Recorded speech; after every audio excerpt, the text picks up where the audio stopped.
Olá, hoje é 24 de março de 2025, muita coisa acontecendo, temporada de venda de milho no Brasil chegando ao fim, relatório de intenção de plantio diário aqui nos Estados Unidos começando daqui a uma semana, bases forte no Brasil, muita coisa para conversarmos, mas como sempre vamos começar com as recomendações, nosso trabalho sempre voltado para ajudar o produtor a saber quais medidas tomarem do ponto de vista pragmático. Então vou compartilhar a tela e vamos começar com as recomendações, depois partimos para a parte de análise e a lógica por trás desse cenário todo.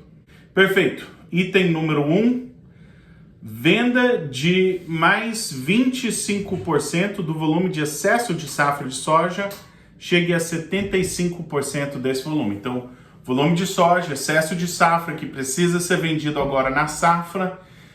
Se você está assistindo isso em tempo real, nós já montamos o seu plano de comercialização, você sabe mais ou menos qual que é esse volume, nós vamos empurrar e nós vamos chegar a 75% desse volume, fazendo mais 25% de venda desse volume nesta semana. Próxima categoria, marcando venda de mais 15% do volume de excesso de safra de soja, mas essa é a estratégia que nós vamos vender, mas com estratégia de recomprar. Então nós vamos chegar a 85% vendido no volume dessa estratégia. E o terceiro ponto, nós vamos recomprar mais 25% do volume de excesso de safra de soja com recompra. Use o contrato de julho, chegue a 75% desse volume. Então desse volume de excesso de safra de soja, nós temos duas categorias. Uma é que nós vamos vender na safra e vai ficar por isso mesmo. Outra é que nós vamos vender na safra, mas com estratégia de recompra. Então, venda na safra, ficar por isso mesmo. Com as vendas dessa semana, você deveria chegar a 75% desse volume. Não estou muito otimista sobre o potencial de preço em abril. E essa estratégia de venda na safra, a gente considera 30/4 como sendo o fim desse marco. Então, a gente está deixando pouco para vender em abril. E também na estratégia de venda com recompra, inclusive um pouco mais agressivo, mas nós já estamos entrando bastante agressivo na posição recomprada. Deixa eu fechar essa tela e agora vamos para a parte de análise. Queria começar primeiramente só fazendo uma leitura muito rápida do câmbio. Ótimo, a primeira coisa que eu queria falar é o índice dólar. Então, no Brasil, a gente sempre fala sobre o dólar, mas na realidade a gente está falando sobre a taxa de câmbio entre dólar e real. O índice dólar é o valor do dólar em si. E eu só queria desenhar aqui um pouquinho do cenário que a gente tá. Será que o dólar vai permanecer baixo, abaixo da média... Ficou feio essa linha, vamos fazer melhor. Abaixo dessa média de 200 ou até de 20? Será que vai bater na trave e cair? Ou será que a gente vai conseguir algum tipo de sustentação aqui do dólar? O presidente Trump costuma ter uma política de dólar forte. Eu não acho que ele vai agradar muito essa ideia de ficar com esse dólar muito baixo. Eu não estou apostando contra o dólar no momento. Isso não quer dizer que eu estou acreditando que vai ser dólar na altura lá em cima. Eu acho que lateralizado e em ascensão é mais ou menos o que eu espero desse dólar, do índice dólar. Quais os impactos disso agora? Vamos falar sobre o câmbio no Brasil. Se você lembra, há um tempo atrás, já há um certo tempo, minha lógica seria que esse câmbio, na minha opinião, não iria fazer essa movimentação de alta, nem necessariamente de baixa, apesar de que caiu. Eu achava que seria um câmbio mais lateralizado. Obviamente caiu, mas já está tentando dar sinais de voltar. Eu ainda acho que se a gente quiser pegar uma faixa entre esse patamar e esse patamar, seria o quê? Arredondando, 5,70 e 5,90, eu acho que nós provavelmente vamos ver esse câmbio operando entre 5,70 e 5,90, principalmente, gastando a maior parte do tempo nessa faixa de câmbio no curto prazo, nas semanas vindouras. Lá, mais de longo prazo, segundo semestre, aí eu tomaria muito cuidado com esse câmbio, mas no futuro próximo, abril, nessa tomada de decisão desse curto prazo, digamos fim de março, abril, talvez parte de maio, eu pensaria nesse câmbio contido, é minha opinião no momento.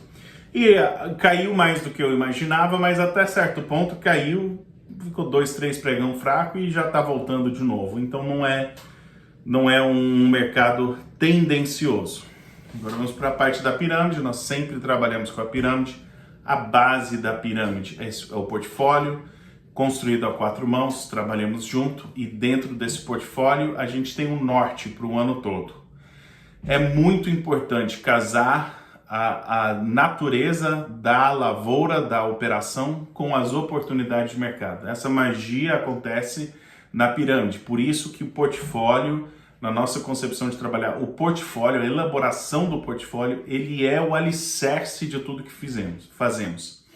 Em cima desse alicerce, garantido que o interesse da operação, da fazenda, está adequado, aí sim a gente vai para a parte de temporada de compra e venda, fundos, análise técnica, que é a próxima parte que nós vamos entrar. E finalmente tem a parte de execução, que eu não estou minimizando a execução é absolutamente crucial, mas na minha concepção a decisão de vender, a decisão de entrar numa posição, ela tem que ser algo que é construído. Você fala, está dentro do portfólio, faz sentido na análise e agora eu vou executar. E aí que vai a mercado e realmente executa. Então essa parte de execução absolutamente crucial, ele é o topo da pirâmide, ele é o nosso objetivo, mas para a gente não fazer no chute, adivinhando, a gente constrói para poder chegar nessa execução de forma bem robusta, bem defendida. Vamos primeiramente falar sobre o mercado de milho, depois sobre o mercado de soja e, para concluir, nós temos algumas perguntas, algumas dúvidas para responder. Vou pegar o pincel, acho que a cor verde fica legal, selecionar aqui a cor verde. Essa é a posição dos especuladores dos últimos 12 meses e a gente tem visto, a primeira coisa que é gritante é a gente vai dessa posição líquida vendida, que foi julho a agosto, até essa posição enorme comprada, que foi ali no período de fevereiro, quando o milho chegou a $5 em Chicago, né? Começo de fevereiro, fim de janeiro, enfim. Grande parte de fevereiro, só queria colocar isso dimensionar isso, esse menos 40 milhões de toneladas, até mais 40 milhões de toneladas, isso é como se fosse uma oscilação de 80 milhões de toneladas. A gente está falando aí na casa de 70%, 75% da produção de milho do Brasil. Os especuladores apostaram contra, depois apostaram a favor. Essa mudança desse patamar é como se tivesse, entre aspas, sumido 70% da produção de milho do Brasil. Então, diante desse diagnóstico, obviamente a gente faz uma leitura do clima no momento, mas depois que você tem essa forte oscilação, e o que tem acontecido desde então? Eles estão saindo dessa posição. Estão reduzindo aqui, já faz o quê? 1, 2, 3, 4, quinta semana consecutiva que eles vêm reduzindo a posição comprada. Milho vai cair ou milho vai subir? O que vai acontecer para esse mercado do milho? Se você vem acompanhando, você sabe, nós vamos começar primeiramente com o milho B3. Você sabe que nós começamos recomendações agressivas. Praticamente nós recomendamos, deixa eu colocar em preto aqui. Praticamente 100% das recomendações de milho são dentro desse período e eu até diria que nem pegou, é praticamente nesse período aqui. Quase todas as recomendações de milho estão dentro desse período. Vai ser certo ou vai ser errado? Nós não sabemos. Mas o que nós sabemos é que o fim da temporada de venda de milho é daqui uma semana. Nós sabemos que desde que nós fizemos essas recomendações, vamos pegar esse período mais ou menos aqui, aí o milho caiu para cá, ele tem gasto, olha a quantidade de tempo que ele gastou abaixo, e aí acima a gente vai pegar praticamente 4 pregões. 1, 2, 3, 4. 4 pregões que ele ficou em tendência de alta desde praticamente o fim das recomendações e desde que ele caiu abaixo. Ou seja, parece para mim, parece muito mais provável que seja um mercado de milho no Brasil tentando dar aquele último suspiro de vida do que um mercado realmente com força para alçar novos voos, para chegar a patamares mais altos. Sazonalmente, o que nós provavelmente iríamos ver, e foi mais ou menos o que eu desenhei algo em queda. Eu acho que esse mercado de milho provavelmente vai ter uma queda e vai ter uma queda um tanto quanto agressiva, se não essa semana, no futuro próximo. Eu acho que nós vamos ver um mercado de milho em queda. Dito isso, eu vou abrir um parêntese aqui porque a gente precisa pensar na exceção.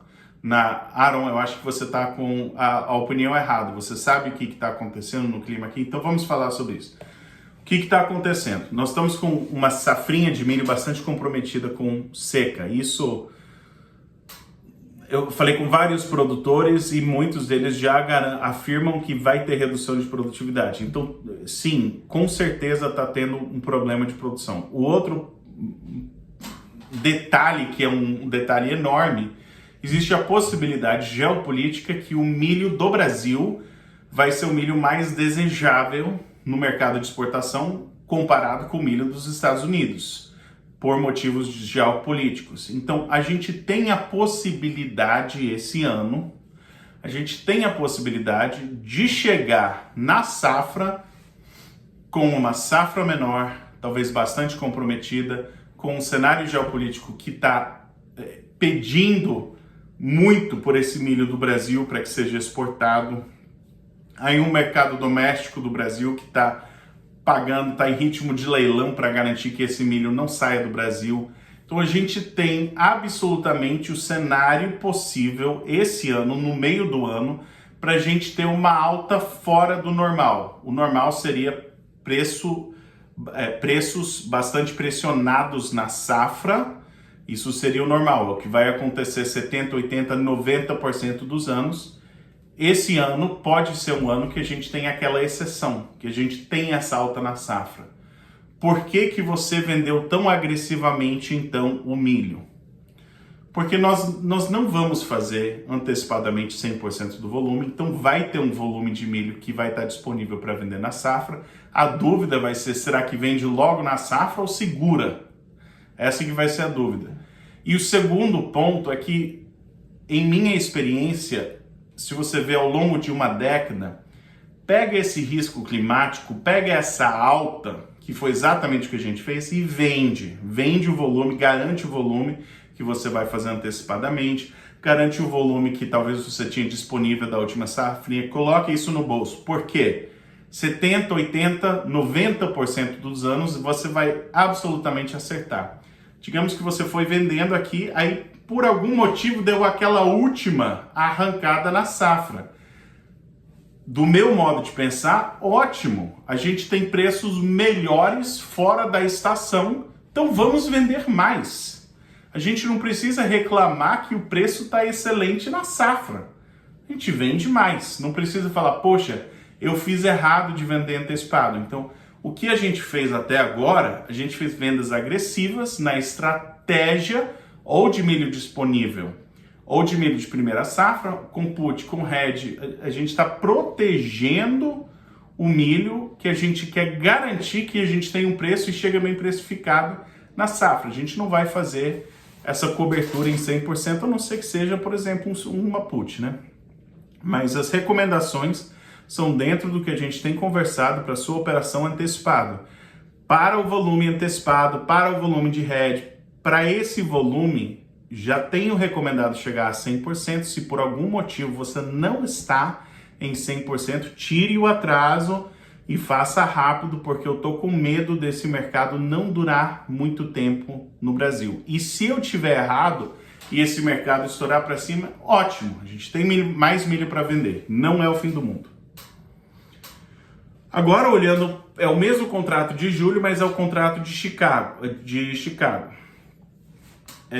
Pegar o pincel preto aqui, cadê? Pincel preto.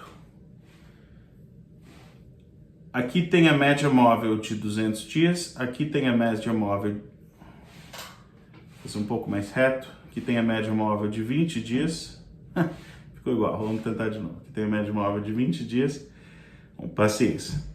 O que está acontecendo? Vou fazer em azul aqui. Chicago caiu abaixo, não conseguiu, subiu, nem chegou ao limite, caiu de novo. Ele está fazendo esse ping-pong entre o suporte e a resistência. Agora que é a importância de você entender a sazonalidade junto com a análise técnica. Então a gente está com a média móvel de 20 dias aqui, a média móvel de 200 dias trazendo sustentação e o mercado em ping-pong. Para que lado que ele vai cair? Se a gente estivesse com esse padrão comportamental e tivesse no fim do ciclo produtivo nos Estados Unidos, eu estaria muito preocupado. Ou se fosse, por exemplo, dezembro ou janeiro no Brasil, que se chegar essa última chuva não tem essa sustentação. Então, mas nós estamos com o risco climático maior no mercado do milho por vir. A maior parte do milho do mundo é produzido no hemisfério norte e até grande parte do milho do hemisfério sul é o milho safrinha do Brasil, que está em pleno risco climático agora. Então nós temos a maior parte do risco climático do mundo está no Brasil hoje e no hemisfério norte, Brasil, Estados Unidos, Ucrânia, China, nos meses vindouros. Então, é minha opinião que provavelmente nós vamos ver esse ping-pong e nós vamos ver uma estourada para cima. E se isso acontecer, se o milho voltar a entrar em tendência de alta, aí nós teríamos aqueles mesmos pontos de resistência que estão acima dos $5. Hoje, aonde nós estamos no calendário, pessoalmente, eu acho que provavelmente a gente vai ter outra possibilidade, tentativa de milho acima de $5 em Chicago. Aí você fala, por que você acha que milho vai cair no Brasil e vai subir em Chicago se tem a guerra comercial e o milho é mais desejável no Brasil do que nos Estados Unidos? Porque todos os fatores de alta já entraram no mercado brasileiro e praticamente nenhum dos fatores de alta do mercado americano, como o clima, entrou no mercado. Então, eu só acho que a gente vai ver um ajuste. Milho B3 em queda, milho nos Estados Unidos em ascensão. Mas vamos acompanhar para ver se realmente é o caso. De qualquer forma, sazonalmente, o calendário é aliado do milho por hora aqui nos Estados Unidos. Não vejo motivo de ficar muito preocupado. Também não estou entrando em estratégias de long basis para o milho Chicago. Agora vamos lá, soja. O mercado da soja, se a gente for ver a posição dos fundos, essencialmente a mesma coisa aconteceu na soja que no milho, mas tem um detalhe muito importante que é diferente, que eles estavam com vou colocar em verde que fica melhor, verde, estavam com uma grande posição líquida vendida, e eles chegaram a ter uma posição comprada, mas foi uma posição muito tímida e já voltaram a ficar negativo de novo. Então, para que lado que os especuladores vão apostar? Vão apostar numa baixa nos Estados Unidos ou vão apostar numa alta nos Estados Unidos? Tem muita soja no mundo, tem muita soja no Brasil. O basis no Brasil está muito forte e nós temos o relatório, que segunda-feira que vem, dia 31, intenção diária de plantio nos Estados Unidos. Se vai ter mais área de soja, soja deve estar pressionada. Se vai ter mais área de milho, talvez soja vai ganhar uma vida. Então os especuladores estão ligeiramente vendidos na véspera desse relatório. Não é coisa de outro mundo. A negociação dessa semana não me surpreenderia deles quase neutralizarem. Ou seja, eles não estão apostando nem em alta, nem em baixa, ou estavam apostando na baixa, mas só um pouco. Posição dos fundos. Sazonalmente, o calendário favoreceria uma recuperação de preços em Chicago entre agora e, digamos, o meio do ano. Para ver graficamente como essa oscilação, essa movimentação tem se caracterizada, a gente vai pegar aqui o pincel e pegar em verde. A posição comprada dos especuladores foi aqui em janeiro, que eles chegaram numa posição comprada, depois saíram e eles estão neutralizados, mas se a gente quiser colocar um parâmetro de preço, parece que está em um sobe e desce, mas veja dentro dessa caixinha de limite de sustentação, veja essa caixinha que eu vou desenhar entre 10 e vamos colocar 10 e 40 no contrato de julho. Olha quantos pregões desde meados de outubro que não foram entre 10 e 10 e 40. Então, o mercado está em alta, está em baixo, ele está principalmente lateralizado. O mercado está extremamente confortável entre 10 e 10 e 40, e eu até diria que ele está do lado de baixo dessa faixa, porque nas altas chegou até 10 e 80 e nas baixas caiu para o quê? 9,60 mais ou menos. Então, ele tem $1 de faixa de negociação, mas na parte de baixo disso ele tem ficado muito confortável entre 10 e 10 e 40. Que direção que vai esse mercado? O calendário diria que vai para cima. O basis no Brasil está muito forte. Eles falam que primeiramente it's cash spread futures. O mercado físico começa a ganhar força, em seguida você vê os spreads, vou já mostrar a imagem do spread, e depois você vê a movimentação futura. Então, o spread é um contrato de vencimento mais próximo, menos um contrato de vencimento mais para frente. Veja só o que aconteceu com os spreads. Esse é o spread. Esse é o spread de julho menos novembro. Naquela ascensão de preços que a gente teve em janeiro, esse spread estourou para cima. Antes do mercado cair, o spread já caiu. Agora, o spread está principalmente lateralizado, mas se ele conseguir manter essa sustentação aqui, virar essa curva, pessoalmente eu acho que é muito provável que a gente vai ver esse spread começando a ganhar força e uma força mais robusta. Está dependendo do relatório de segunda-feira que vem. A gente tem que sobreviver a esse relatório e tem que acompanhar de perto do outro lado desse relatório. Pessoalmente, eu acho que o fator sazonalidade vai pesar bem mais e os fatores de baixa do Brasil vai ser pressão de venda de produtor em abril. Mas isso não é novidade. Todo mundo sabe mais ou menos o volume de grãos que vão precisar trocar de mãos. Isso já está entrando em cogitação e, inclusive, eu acho que o mercado está tentando chamar esse grão com o basis mais alto. Se a gente tiver, por algum motivo, a sazonalidade trazendo um fôlego para o mercado de soja, o que geralmente acontece nesse período do ano, infelizmente eu acho que o preço, o basis no Brasil vai cair. Então, entre altas e baixas, a gente vem vendendo no mercado físico para garantir esse basis mais forte, porque eu estou com receio que a pressão de venda em abril vai pressionar o preço no mercado físico brasileiro. Não é necessário, não é garantido, mas é o meu receio e se Chicago disparar, a chance disso acontecer aumenta, na minha opinião. Vamos ao resumo.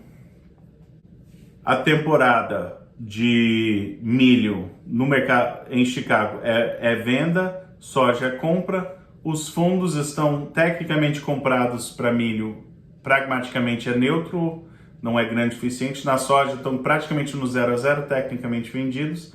Tanto a soja quanto o milho estão em tendência de baixa em Chicago. Eu não gosto de vender em tendência de baixa, eu prefiro vender em tendência de alta. E o milho, mercado físico brasileiro segue igual. Milho, última semana de temporada de venda. Então nós não vamos ter temporada de venda de milho de novo até dezembro. Então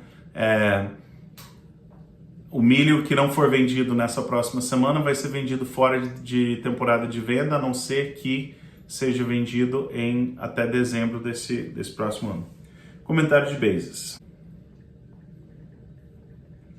Basis de soja com muita força. no Brasil.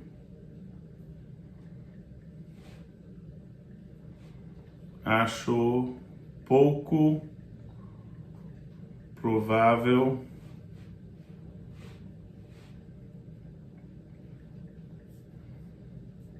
que continue subindo em abril.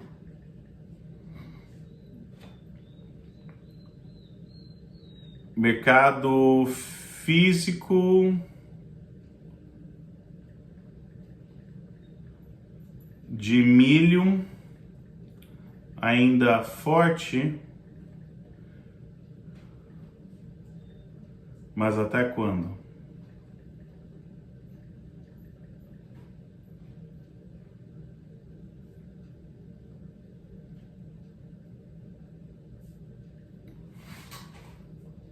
Câmbio sem definição, mas dólar lateralizado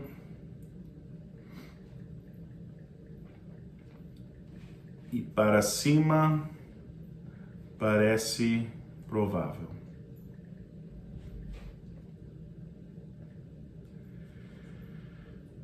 E considerações técnicas, na realidade nós falamos bastante, não, é um mercado lá, bom, deixa eu digitar. CBOT lateralizado,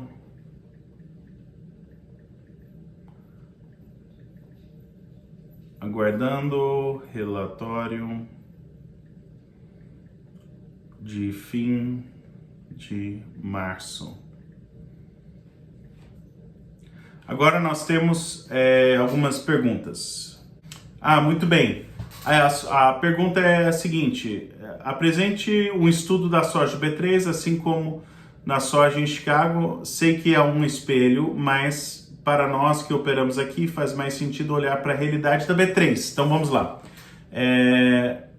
Deixa eu pegar aqui achar a imagem da B3 e mostrar. Eu vou mostrar aqui um lado a lado, porque vai ficar bastante claro. Deixa eu mostrar, aqui está o contrato de soja B3 e esse é o mini contrato para julho. Então, soja, mini contrato, aqui você vai ter o preço em dólar, dólar por saca. Então os números são diferentes. Qual que é o primeiro ponto que eu queria mostrar, que é a título de espelho? A pergunta foi que espelho. O que aconteceu a grosso modo na soja? Bom, teve esse nível bem baixo em dezembro, então ele estava lateralizado, desenhei aquela caixa aqui que ele estava lateralizado, caiu em dezembro e depois ele voltou para aquelas altas em janeiro e depois caiu. E para que lado que vai? Então, a movimentação é a mesma. Um dia antes, um dia depois, por ser espelho, a movimentação desses contratos, ele vai um com o outro, diferente do milho B3 e o milho nos Estados Unidos. Então, o milho B3 ficou aqui em cima, o milho nos Estados Unidos caiu 15%, e agora eu estou falando, eu acho que o milho vai cair, o milho nos Estados Unidos vai subir. Então o milho, ele tem características bem diferentes. A soja, ele é um espelho um do outro. Alguns dos principais fatores, as estratégias funcionam. Se eu dou um exemplo que é a soja Chicago, você pode executar na B3, se você opera B3. Ou talvez você opera com NDFs, opera Chicago, não tem problema. A soja, você pode operar B3 ou você pode operar Chicago. Qual que é o porém? Veja bem a liquidez desse mercado. Quando ele tem muitos desses pontinhos, assim, você vai ver que é um mercado que falta liquidez, dá pouco negócio, por assim dizer. Então pode ser um pouquinho mais difícil entrar numa posição e você tem que tomar cuidado Vamos pensar aqui, se você está com antecedência, talvez de um dia para o outro caiu, né, 2 dias depois caiu tudo isso daí, deu pouco negócio, tá difícil de entrar no mercado, mas isso é em novembro, contrato de julho. Por outro lado, mais próximo do vencimento, agora a gente só tem o maio e depois julho, aqui ele já tem liquidez bem parecido com a liquidez de Chicago. Então, os contratos, quando você fica só uma ou duas telas na frente, esse espelho ele é bem responsivo. Quando você está uns 6 meses antes, ele é menos. Então, se a gente está fazendo uma estratégia, que é o que a gente está fazendo agora, de venda com recompra, você está vendendo agora, recomprando tela julho, 2 telas na frente, tem maio e julho, tá ok. Não vai fazer muita diferença.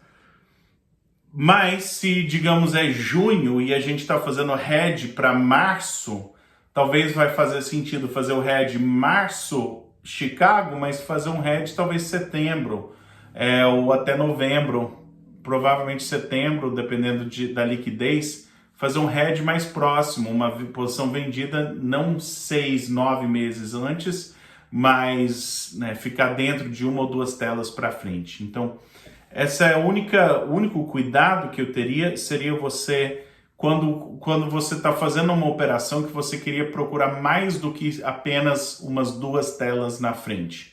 Se você está querendo pegar uma tela, né, que é 2026, vai ser um pouco mais difícil. Não é que não existe, mas tem que tomar cuidado com essa liquidez. Então, enfim, essa seria a principal cautela. Eu posso tentar trazer mais exemplos, eventualmente, do mercado da B3, para ter os exemplos normais. O principal motivo que eu não faço muitas vezes é a falta de liquidez. Quando você tem pouca liquidez aqui, ele é um pouco mais difícil de você interpretar o que está acontecendo no mercado. Quando você tem mais liquidez, é um mercado mais estável, um mercado que a gente pode trabalhar com um pouquinho mais de confiança na análise. Tá, aí tem uma outra pergunta que é: perdi o timing e acabei não fazendo as recomendações. Executo agora as ações anteriores ou espero mais para frente para executar? Então, conforme você vai se aderindo ao sistema, inevitavelmente a gente vai ter recomendações que passaram.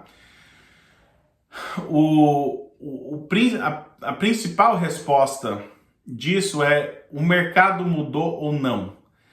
A gente está no mercado de milho que praticamente em 3 semanas, 4 semanas, quase não tem mudado, se a gente está falando do milho no Brasil, né? Começou a subir, a gente vendeu agressivo, subiu mais um pouco, vendeu mais, subiu mais um pouco, a gente vendeu mais, caiu um pouco, voltou e está mais ou menos no meio da faixa, então mais ou menos onde a gente começou a vender, a gente vendeu um pouco melhor, tá?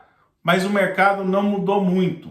Então, se o mercado não mudou, o preço está igual, as condições são similares e você entra fazendo média, ótimo. Você pode executar. Perdi o time. Tá, mas se o mercado não mudou, não perdeu o time. Se é um mercado, por exemplo, da soja em ascensão, recompra, principalmente lateralizado a soja, não perdeu o time. Está desatualizado? Por um lado sim, mas por outro lado, se não mexer o mercado, não está fora do time. A maioria das recomendações que a gente tem feito ao longo do último mês, praticamente as condições são muito similares e você pode dar andamento nessas recomendações sem perder, digamos, o fio da meada ou o ônus. Agora, não é sempre que é assim. Vamos supor que as recomendações dessa semana, aí sai o relatório de segunda-feira e muda tudo. Aí não faz sentido, é uma semana de diferença, mas as condições do mercado, a dinâmica do mercado mudou completamente. Então, para tirar o atraso das vendas de milho, o cenário está praticamente igual. Ao longo dessa semana talvez vai começar a cair, mas por enquanto, né, nessa gravação está mais ou menos igual. Essa venda de soja com a recompra está mais ou menos igual. Então a gente pode dar esses passos pequenos sem prejuízo de timing. A dica é: se a condição do mercado está igual, não perdeu o timing. Se a condição do mercado mudou, aí tem que tomar esse cuidado, tem que ver se ainda justifica. Nesse caso específico, as condições praticamente não mudaram. Obrigado pela atenção, ótimo resto da semana e boas vendas para vocês.